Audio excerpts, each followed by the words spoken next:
The National Basketball Association NBA Finals 2022 began on June 2nd and concluded on June 16th. And what a championship it has been! So full of spice and entertainment, surely an emotional roller coaster ride for fans. Golden State Warriors defeated the Boston Celtics in 6 games, bagging their 4th championship in 8 years. Watch on for the details. But first, a reminder about our brand new giveaway. We're giving away a PS5 with a copy of NBA 2022 and Madden 22. All you have to do is watch the full video, leave a like, comment the keyword hidden in the video, and make sure you're subscribed. It's that simple. First up, better rested or better tested? Who knew this question would decide the fate of the 2022 NBA Finals? On Thursday night, the Golden State Warriors and Boston Celtics faced off in Game 1 of the 2022 NBA Finals, and it was an intriguing clash between the NBA's current dynasty and a franchise with a strong record of success. The Warriors have had an easier time in the 2022 NBA playoffs, defeating each of their opponents in 6 games or less, but the Celtics have gone on to 7 games in their last 2 series. So who's going to win the trophy? The team that had time to rest and unwind, or one who's had better practice on the field? Turns out, it was the former. Next, lie to yourself. Best advice for new basketball players. In 3 of Golden State's past 5 trips to the NBA Finals, Steph Curry and the Warriors had begun a game of winning the championships. Stephen, who was back and had a 3-2 series lead against the Celtics, said that he'll rely on that experience when he enters the court of Boston's TD Garden on Thursday night. The Warriors' 2015 championship core of Stephen Curry, Draymond Green, and Klay Thompson was also still in place, and they've now won their 4th championship in 8 years, along with newcomers to the court like Jordan Poole and Andrew Wiggins, who had never been in this position before. Stephen's great advice to them was, lie to yourself a bit and get their minds to stay in the moment. Stakes may be high, but morale isn't. The stakes were high for the Celtics, who let the turnover demons that have plagued them at times this postseason keep them from grabbing a commanding 3-1 lead in the series. In Game 5, Boston held Curry to his lowest scoring performance of the championship, but couldn't overcome 18 turnovers. The Celtics fell to 1-7 this postseason when committing 16 or more turnovers and lost subsequent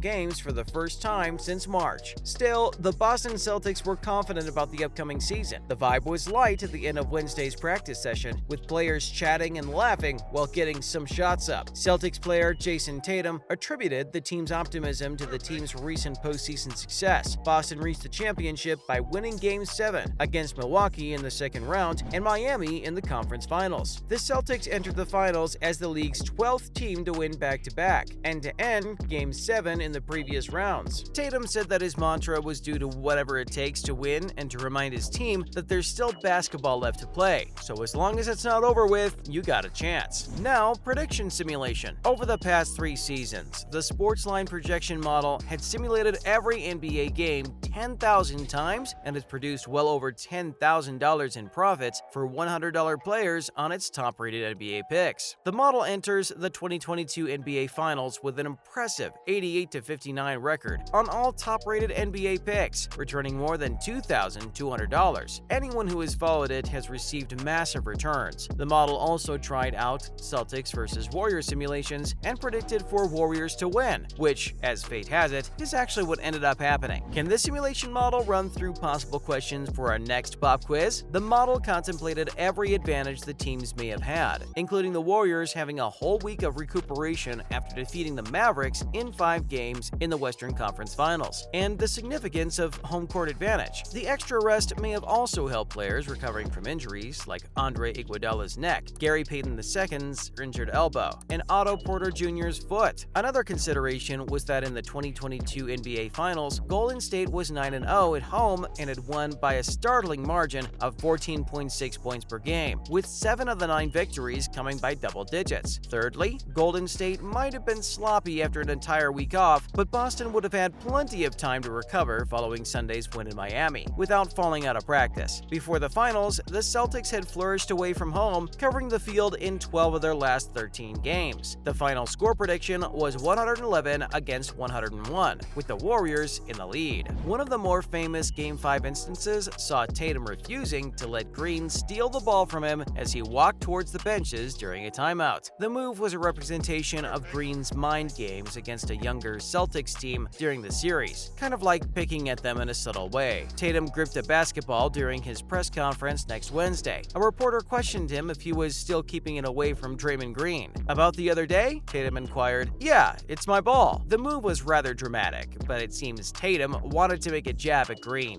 Now, in other news, Thompson goes full Michael Jordan. Thompson joined Draymond Green's podcast after the Warriors beat the Boston Celtics in Game 6, winning the NBA Finals for the fourth time in 8 seasons, and clearly reaffirmed his devotion to Steve Kerr when asked if he will continue his career with Golden State. He said that he's channeling Michael Jordan. "I'm siding with Steve. I'm not playing for anyone else but Steve." For reference, Michael Jordan swore to retire if the legendary Chicago Bulls did not rehire long-standing coach Phil Jackson following the 1997-98 season because he won 6 trophies under his coaching.